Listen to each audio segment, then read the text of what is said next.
Hello and welcome again to MotorWeek and to our latest Comparo road test. And what gets the going over this time? It's a new group of vehicles that may someday make the family station wagon obsolete, minivans. You know, those now familiar people haulers that are revolutionizing the way families, little league teams, and van poolers are getting from here to there. We have 4 contestants at the starting line. From the Chrysler Corporation, the Plymouth Voyager. From our #1 importer, the Toyota van. From General Motors, the Chevrolet Astro. And a just introduced Ford entry, the Aerostar. Base prices for our group range from a low of around $8,500 for the Astro to just under $10,000 for the Toyota van.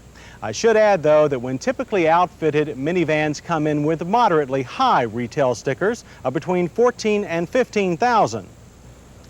The MotorWeek staff has given each of these vehicles a good going over, and we'll be ranking our choices in each of 4 categories. The overall winner will be decided by how well each van stacks up in those individual categories. First category is for overall design. How attractive is each vehicle's shape given its utilitarian purpose? After all, styling is still a big factor in any family's buying decision. We'll look at each van's special features, see how each one is engineered, and find out what makes them all unique. We'll also check under the hoods and engine covers to see how the shade tree mechanics will do with routine maintenance. Our second category, Vanability. How easy is it to get in and out of them? How versatile are they at seating arrangements, cargo hauling abilities, and are they easy to load? We'll also include capacities and trailer towing limitations. Next, we'll cover normal passenger vehicle performance, acceleration, braking, and emergency handling. Now, we don't expect these vans to be closet sports cars, but they shouldn't be a disgrace to the 4-wheel drive race either. The final category is routine everyday driving. When all is said and done, are these vans really as comfortable to drive as the cars they're replacing? Are they noisy? Are they fuel efficient? And can they get into your garage easily and around tight parking lots? So it's time now to see what each of these suburban mass transit models has to offer. In design and execution, our 4 minivans have little in common, except they're all small and shaped more aerodynamically than their full-size cousins. The first minivan unleashed on the U.S. market was the legend in its own time Chrysler T-Van, the Dodge Caravan, and our Plymouth Voyager. It's the only front-drive model in our test. There are 2 available 4-cylinders, Chrysler's carbureted 101-horse 2.2-liter and Mitsubishi's carbureted 104-horsepower 2.6-liter. Engine maintenance access is the best of the bunch. Routine service is a snap, except for changing fan belts. The Toyota van was the first real competition for the Voyager. With its sharply raked front end, the driver and front passenger sit over the front wheels. While great for visibility, consumers might wonder how vulnerable they might be in an accident. But Toyota's unique frame system transfers crash energy towards the rear, away from the passengers, and the van did well in government-sponsored crash testing. Engine access is from under the driver's seat, and even simple adjustments are fairly difficult. But recommended service for the Toyota van is minimal. The overhead cam 90-horsepower 2-liter unit in this 85 van will be bored out to 2.2 liters and 105 horsepower for 86 models. General Motors test candidate, the Chevrolet Astro, and the identical GMC Safari is more like a traditional van. It's blunt and upright, looks very suitable for heavy cargo use.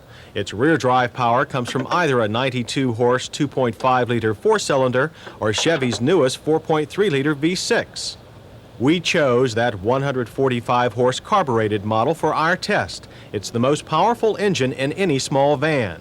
It'll get a 5% power improvement in 1986 when throttle body injection is added. Serviceability is van-like, tight, though you can easily get to belts and dipsticks. Some service requires removal of the bulkhead panel below the dash. Our last contestant, Ford's Aerostar, is van-like too, though it has a super slick design and 0.37 drag coefficient, lowest of the lot. That progressive profile hides a rather conventional rear-wheel drive layout. An 88-horse 2.3-liter overhead cam 4 is standard, and a 115-horse 2.8-liter carbureted V6 is optional. All normal fluid, belt, and hose checks are a snap, but other service looks time-consuming. The inside service panel was easier to remove than the Astro's. So the last to the trough Aerostar has a good overall design for the minivan calling. It seems a bit better than either the Astro or Toyota, but it may not be the best when you consider the progressive front-wheel drive engineering of the Voyager. When it comes to vanability, all four are very versatile. The Plymouth Voyager seats up to 8 passengers, and there's plenty of head and leg room, even in the rear. Bucket seats are standard in the front cabin, but this 3-person split bench is an option. Besides storage nooks, there's a lockable underseat drawer, and you can also get this nifty front console with cup holder. Being front drive, the Voyager has the lowest floor, and in general, we found the Voyager the easiest to move in, out, and around in. Seat removal is a heavy job for 2 people, with one option, this fold-down bed. At the rear, there's a lightweight single-section hatch. Too bad a lift-over lip prevents simple slide-in loading, and the Voyager's not long enough to take a 4x8 sheet of plywood with the hatch closed. Cargo ratings are a maximum of 1,700 pounds with a trailer towing limit of 2,000 pounds.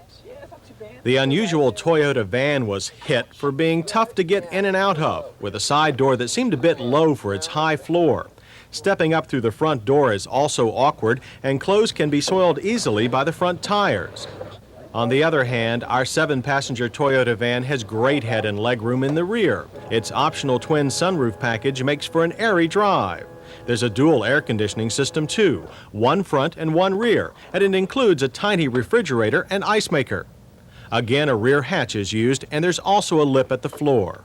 Seats in the Toyota were the easiest to remove, and it's the only one in the group that will hold a sheet of plywood with the hatch closed. It has more interior volume than all but the Chevy Astro. The van has a 1-ton trailer towing capacity and a 1,500-pound cargo capacity, the lowest of the group. The rear drive Astro has the highest floor of all, but getting in and out at the side is easy thanks to this wide step and very tall door. Interior seating is for up to 8, that is, if you order both optional 3-passenger rear bench seats. They can be removed, again a 2-man job, and can be positioned to face each other. The front cabin is nice and wide, but they forgot to design in any footroom. The Astro is the only small van with dual opening rear doors, a big plus for some buyers. It has the simplest loading, but again, plywood won't fit unless the doors are left open, despite a 1,700-pound cargo capacity. Trailer towing limit is 5,000 pounds, good for a small van. Even though the Ford Aerostar is our newest arrival, we've had experience with a variety of prototype and production units. The Aerostar has the highest cargo weight limit, 2,000 pounds, but it does decrease as options are added. The Aerostar's trailer towing limit is equal to the Astro's 5,000 pounds. The wide side door and handy step makes for easy entry, though the standard middle captain's chairs make it hard to get to the rear. There's optional bench seating for up to 7 passengers, and a second optional all-bench layout will fold down into a bed.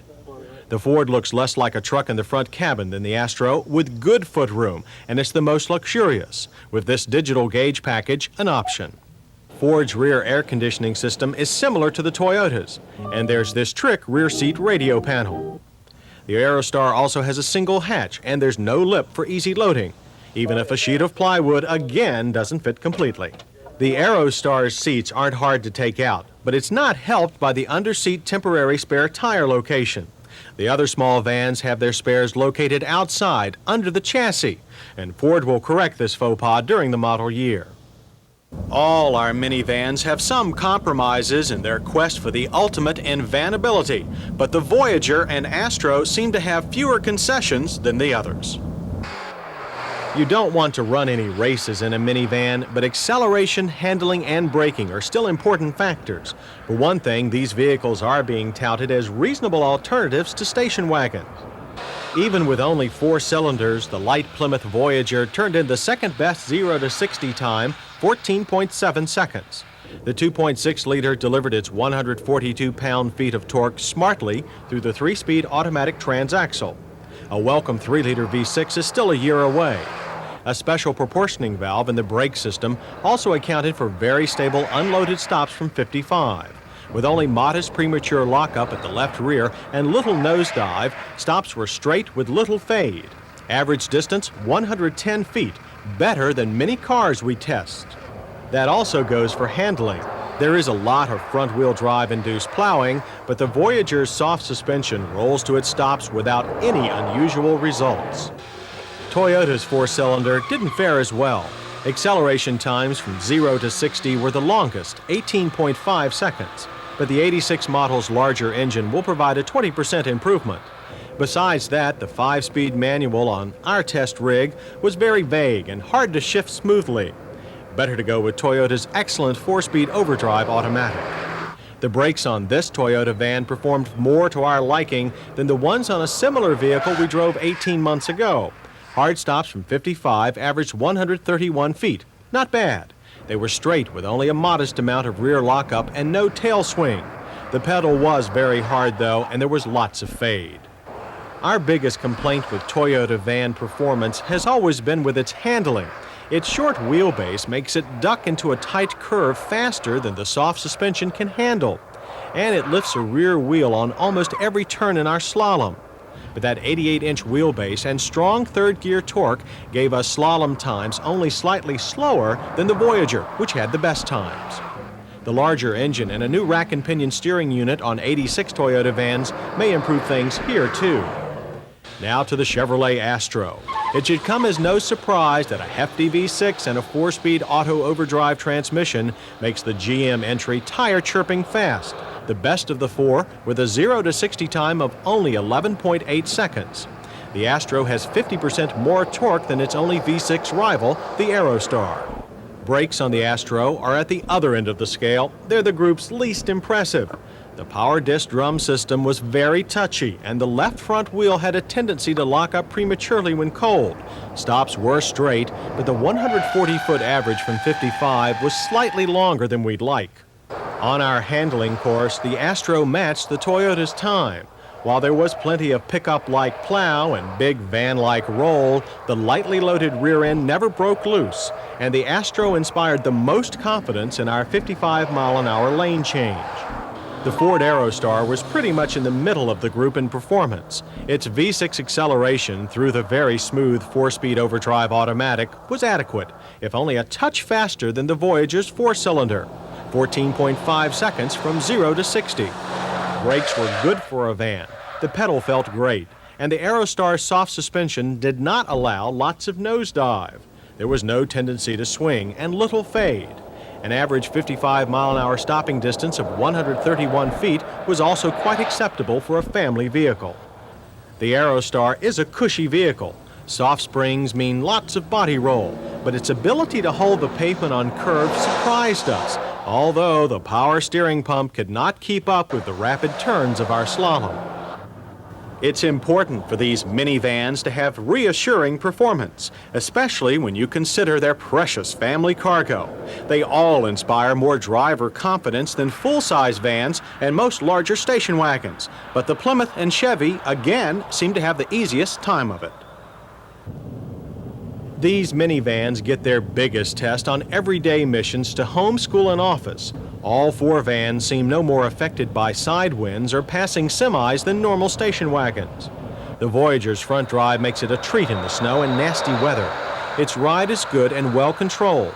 Its sound level reading is second best, 67 decibels at 55 miles per hour.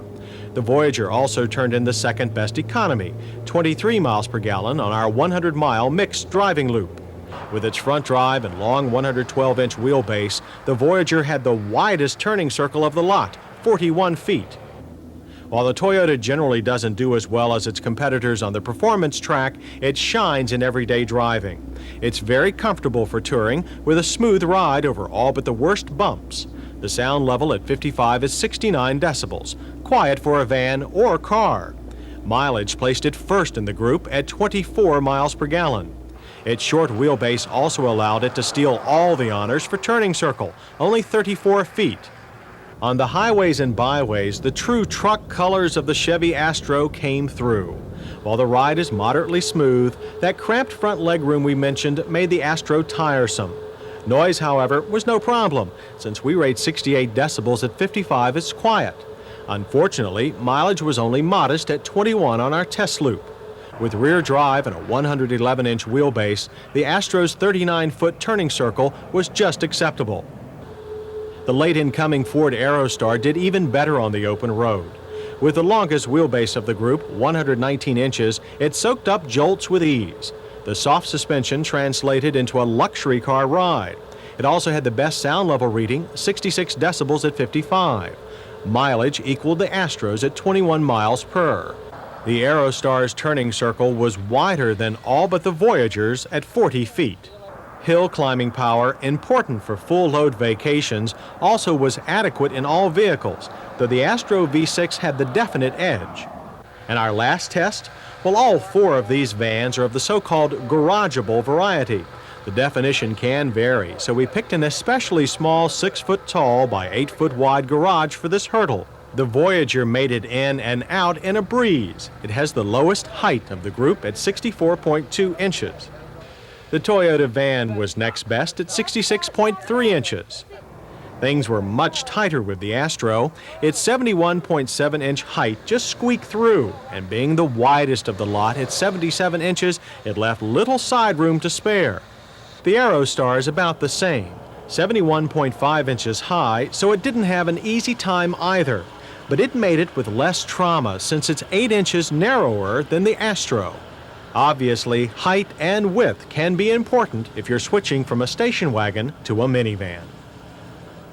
Indeed, what with the compact size of the Voyager, the excellent highway manners of the Aerostar, and fine economy of the Toyota van, picking a top minivan for everyday use turns out to be a maxi chore.